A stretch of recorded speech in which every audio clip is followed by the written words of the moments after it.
Well, thank you all for joining us as we talk about church planting. Obviously, in advance, we have these two big pillars, strengthening and planting, and you guys have all planted churches, some of you a couple of times, and so we want to benefit from your wisdom, your mistakes, if there have been any, but then also just insights that you have now over like decades represented here in terms of church planting experience. So I want to kind of launch us with the first question, which is, were there any expectations that you had going into planting that actually were not fulfilled? I mean, any at all. There must be at least one. Obviously, we get sort of a vision of what this is going to be like, and then reality hits. And what was the contrast of those two things? I think we had a little bit of an expectation that maintaining friendship with our previous churches would be easier than it was. That I didn't realize just how much energy we would have to put toward that. There would be reciprocal, of course, but you can definitely feel isolated if you're not actively pursuing that. And I think my feeling is that I need to take more responsibility for that, because I want to push into that. So that was an expectation that I didn't expect. Yeah, why is that important? Well, otherwise you feel like you're on an island and you're doing something hard alone. You're going to war alone, and that's it feels isolating. It's easier to be discouraged when you're alone, and so you kind of almost have to seek out a little bit of encouragement through those relationships.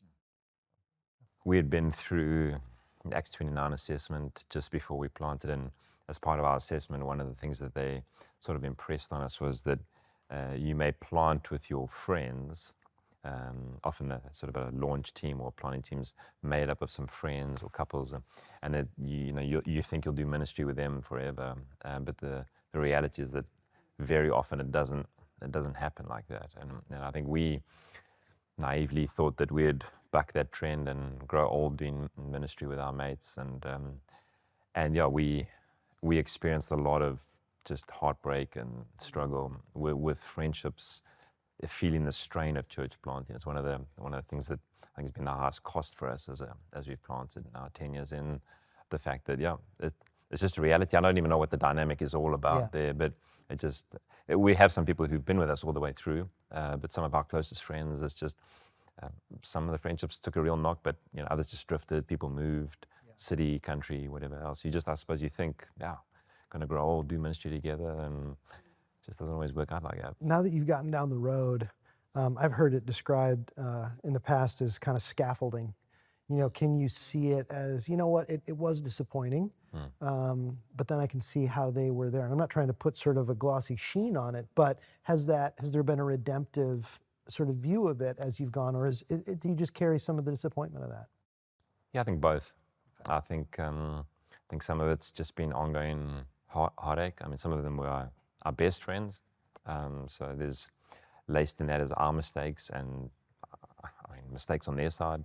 Sin maybe mixed in their foolishness. I don't know, but we can definitely look back and thank God for the scaffolding, the season that they played a role in the church's life, getting the whole plane off the ground, as it were. And I think God used it to shape us and fashion us, and I suppose test us a bit. It's like, will you still do this if you're not getting to plant with all your mates? Like, who are you serving? Who are you doing this with? If all your best friends leave you, are you still going to want to lead and plant this thing? Who's this all really about? Because it's fun doing ministry with your mates, and everyone who loves you and guys you got history with. But when they all leave, you're just left with this new crowd of people, and who you're doing it for, who you're doing it with. So it was refining stuff for us. Test of motivations. Yeah, very helpful now, but hurtful at patches, definitely along the way. Yeah, that's good. Kimmy, how about you? Anything come to mind? I think the thing I was thinking about are family and friendships that are outside of the church. I assumed that they might be more interested in church planting. So they would say, how you doing? How you going? And I'd say, I'd want to talk about church and how it's going, and that the conversation would quickly end, still does. I think what I've learned from that is just to find those people that do ask more questions.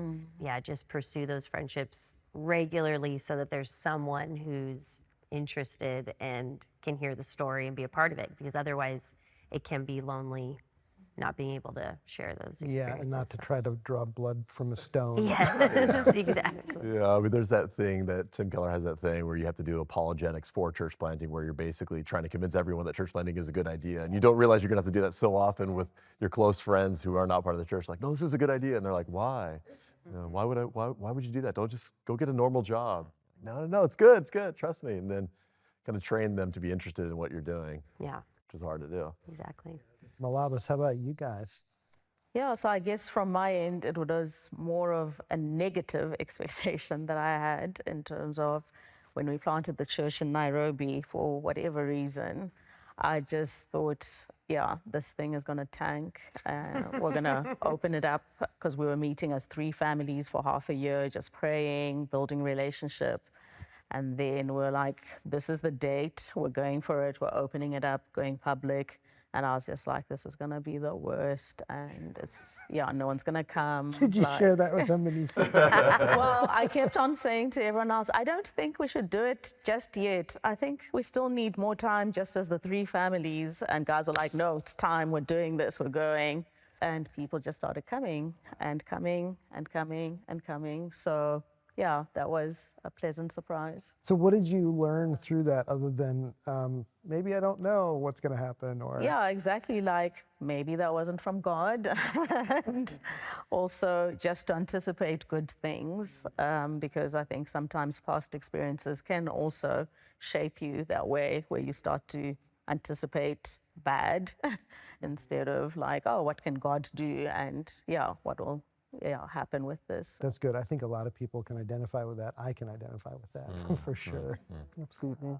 But then church planting is also God's plan, and so we can anticipate his blessing. I think is one of the lessons Yeah. I'm thankful for. I think for me, 2 things in terms of expectations, they're linked. This is the first church plant that we did.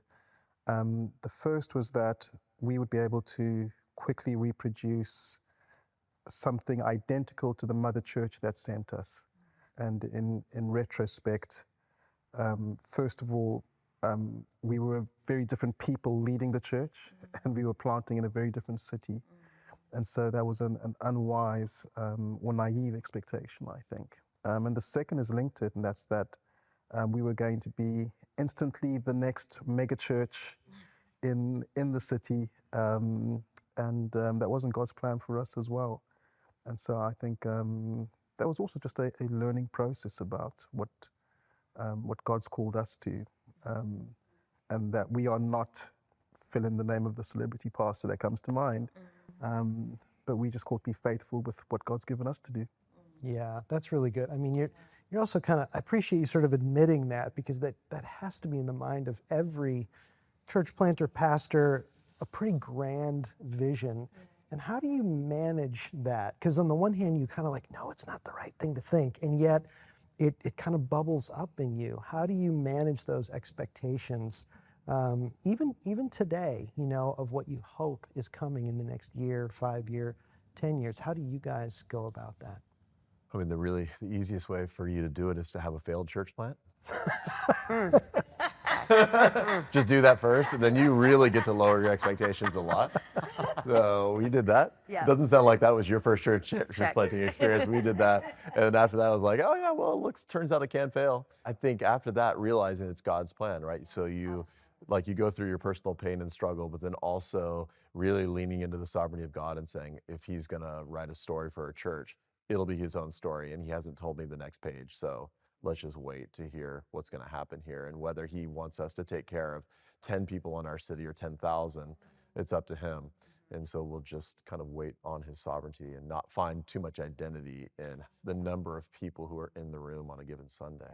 Yeah. That really was the best start for us, because you'd already seen the worst happen. And so then to just do it out of like, okay, Lord, this is all about you. This is for you. You could do whatever you want. And then to plant during COVID the second time, Right. I had similar expectations. Like, there's no way this is going to work. Like, and it did, against all odds, and that was so the Lord. And we also had a 5th baby during that time. Oh, wow. So I was less able to help, but it just was God doing each thing and just seeing Him provide a prophetic word and then us walk into it, and just kind of over and over was, just amazing to watch. I think John hit on a really important thing with what he just said about failure in the context of church plant, and that certainly in our second church plant, we walked with more of a limp, having failed in the past. And I think that that was valuable to us. I think that we led the church plant better because of that.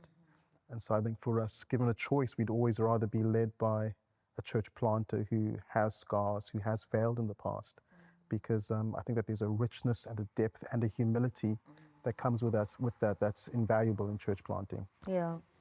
Tosh, I'm curious, and with all of you guys who have had that first experience of planting, I mean, did that contribute to the way you were feeling on the second one?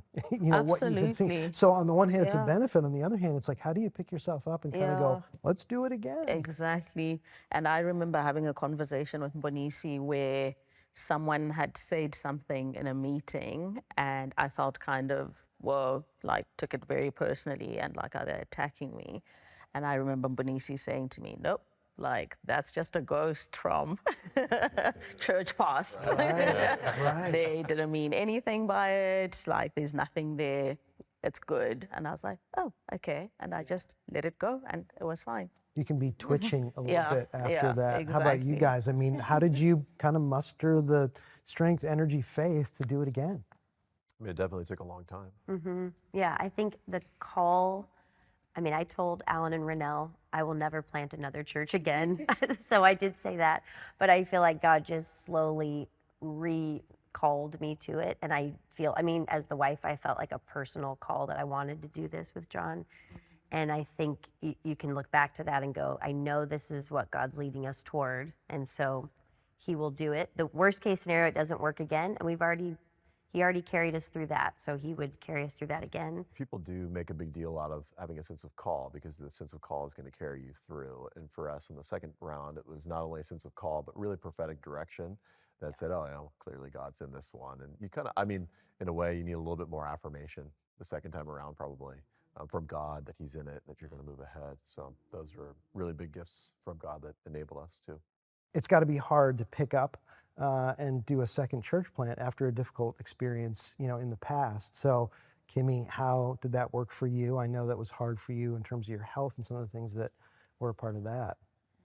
Yeah, the first one, it felt like it was, there were a lot of reasons, but one of the reasons we needed to slow it down and stop it was due to my health. And so the second time around, my health has come back up as a challenge regularly. And so that's just been a way that God has just, I don't think I'm healed from that and just ready all the time, but God just uses that continually to teach me to trust him.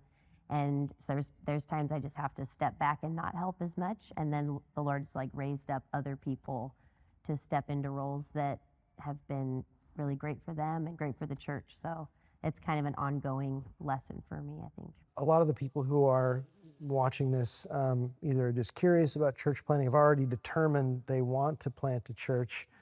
What would be some of your best sage advice to people going into it? Yesterday I called them church planting proverbs.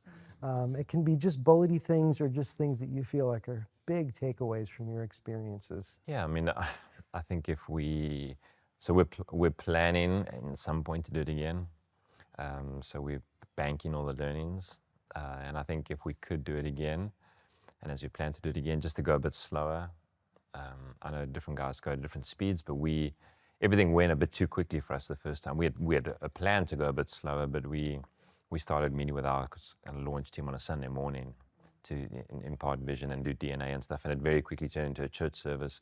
They very quickly invited their mates, neighbors heard us there, and before we knew what was happening, we had a public kind of church, and we didn't have that time that we wanted to just get everyone on the same page. So I think that's the one, is just to take your time. There's no rush. God's not in a rush.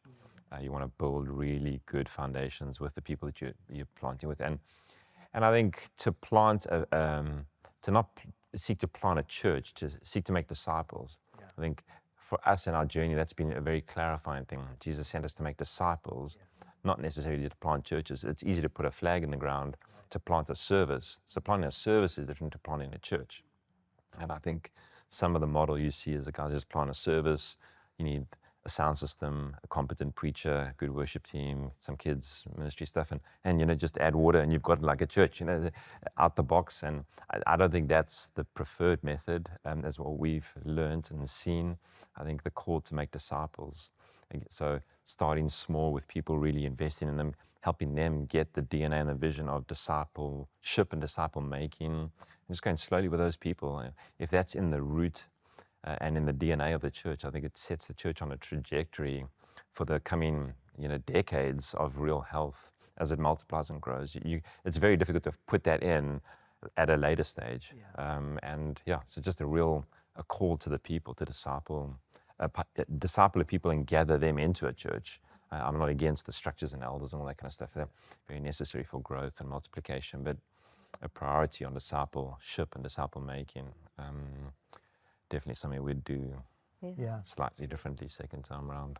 Yeah. Yeah, that's really good. I mean, I think that for us, the learning is just to be really relationally involved with other churches. I mean, that's why one of the beauties of Advance is just having those friendships outside. So when I mentioned the difficulty of maintaining friendship and needing to pursue, I was talking about our first plant when we were not with Advance, and the sending church just really didn't have time for us at all. But the second time around, we're connected to Southlands. They're calling us all the time. Our Advanced people are calling us all the time. We're in all this partnership, and it gets you through so much, right? It's so much easier and so much healthier for you to go through things when you have a bunch of people who love you and care for you. So I think really making the most of the partnership and developing those friendships before you head out. It is hard to develop the friendships after you've planted. It'd be much better to have them ready in place before you go. That's good. How about you two? Yeah, I think on what Doug was saying about going slower the second time around, I feel like for us, the first church plant was in our home nation. And so that was a bit different. It was in our home nation. We were just the two of us. But then the second time around, it was with 3 kids and to a different nation. And I think we just needed more time to arrive, to settle, figure out where are the shops, where are the schools, all of those things. And so I think we did pray about it even before we arrived and just sort of say, we need to just have a good pace of life. Like Mbonisi was at a new hospital, all of those things. And so I feel that really did help us to just arrive with that sense of, yeah, just pole, slowly, slowly, we'll settle in, we'll get there. And yeah, I think that's been such a good thing, I think, from this time around. Absolutely. So the phrase God gave us was grace, pace, and space. I think that those are 3 valuable things. As we planted the church, the first one was just to create an atmosphere of grace, to be drinking in God's grace, to show grace to the team, and to really build in the gospel as a foundation. And then pace, Tash has spoken about. And then lastly, in terms of space, I think it was about just understanding the space and place that God had given us as a team, but also individuals in the team, helping people to understand their gifting and how that's valued and how that fits into what God is doing in the church plant. It was very valuable. So, Emanisi, you've got a unique situation, bivocational. You're a doctor with a demanding role, but also a church planner. What's your best advice for bivocational couples, guys that are juggling a lot as they, establish a new church? Great question. 2 or 3 things come to mind. The first thing I'd say is have faith for it. God has used it in Scripture. God's used it down through the centuries, and I believe it's a powerful model. And so just be in faith and trust God for His grace for the different seasons that involves. The second thing I would say is that team and an understanding of the church as a body with different gifts and different parts is so important. And being comfortable that other people can do things. They will do them differently to the way I would do them. And sometimes they won't do them as well as I would do them. More often than I'd like to admit, they actually do them better than I would do them. And that's just a powerful thing. It's a blessing to the church to have the body in action. So I'd say that learning how to identify and release and encourage gifts has been so helpful. And the third and final thing I would say is that be kind to yourself. It's a stretching season, and in that, give plenty of grace to family. The tendency for bivocational people is to overwork, And so asking people in the team around you, hey, can you check that we're not overworking? This is what overwork looks like. Let's avoid that. And just being kind to yourself, because it is a stretching season. Yeah, that's good. The last thing I want to ask you guys is, you've all persevered through quite a lot, even to arrive at where you are now through difficult experiences. Why is it worth it? Why is church planting worth all of the difficulty because of what you have found to be the joy, the satisfaction, and the glory to God in it? Yeah, I mean, it's easier question for me to answer this week. Another month may be trickier, but a couple of weeks ago we had a baptism service. We baptized, I think, about 14 guys at it, and my daughter was one of them. They got baptized. We've been 10 years into the church plant. It's not everything she's ever known, but she was 6 when we started, and so she's grown up in the church. That's all she's ever known is this church. And seeing her find her own faith and articulate it and get baptized with all these others, and just hear person after person sharing their story of finding faith through the ministry at Parkhurst, and people connected to Parkhurst, and just God's grace in so many varied ways, all disconnected from me and my ministry, and just hearing all the stories of the body at work, just sitting back and watching that was a real a moment for me to realize, like, yeah, I played a role in my daughter's life, but all these other stories, there's just so much of God's grace and just a wonderful picture. And you get those moments that you just get to celebrate God's kindness. He said he would build his church, and they would come against it. He would add, he would draw people to himself, and he does do that. Yeah. It's not all mountaintops. There's plenty of valleys, but you get God gives you moments along the way where you can just celebrate and remind ourselves that he just wants us to step in and be faithful, one foot in front of the other, and he'll take care of the other stuff. And it's a fresh reminder for me of just the grace is powerful. The gospel is going to transform. God is going to call people to himself, and it's liberating and life-giving to have a front row seat to being part of that journey. Yeah, we don't deserve it, but we get to be part of it. That's right. It's pretty cool. Yeah. Marshalls, how about you guys? Yeah, I'd agree. I feel like there's something unique. I know there's lots of research and reasons for it, but something unique about a church plant drawing on non-believers. And then we've had a lot of people that had just stopped going to church during COVID, or one guy just gave his life to the Lord last week, and he was raised in the church, had been in the church for 30-something years and really wasn't saved. And he said, I just realized. And he was confronted by someone in a different church that he wasn't actually saved. So that was just so beautiful to watch. And I think there's just something so unique about a church plant that it has a draw for non-believers and people questioning that older, more established churches just don't necessarily have that same draw. So for me, that's the most exciting thing, is just that evangelistic tool that church planting is. So That's good. yeah. Yeah, I think it's a combination. We both agree on the same thing. We love the combination of seeing people come to Christ for the first time, and then also kind of flat Christians coming alive. Yeah. And it just seems like that environment does that for both. You just see people come alive. You see people get energized and mobilized and discipled. So that's the real draw and benefit. That's good. How about you guys? Oh, the joy of community for sure. So I love community. I love hearing people's stories. And for me, like being there on a Sunday and just sort of in my mind's eye, thinking of the stories in the room and what people have been through, what the church has meant. And yeah, just this God-centered community of people who love each other, are for each other. Yeah, that brings me joy constantly. So yeah. Yeah, that's good. Absolutely. I think it's kind of like asking why have children, and it's not because it's easy. It's not because it's convenient, but it's the most beautiful thing watching this life come together, and the relationships and the community Tash was talking about, seeing people discovering their gifts and maturing in them, seeing them walking into the gospel and the grace of God. There's nothing quite like it. And periodically we'll say on our elders WhatsApp group, guys, we're just so thankful we get to be a part of this and to do it together. And moments like that are why it's worth it. Beautiful. Well, thank you guys for sharing the ups and the downs, but ultimately the joy that it all is. And I trust that this is going to strengthen, even maybe encourage or motivate others to go and do likewise. So thanks for your participation. Right. Thank you. Thank you, Ed.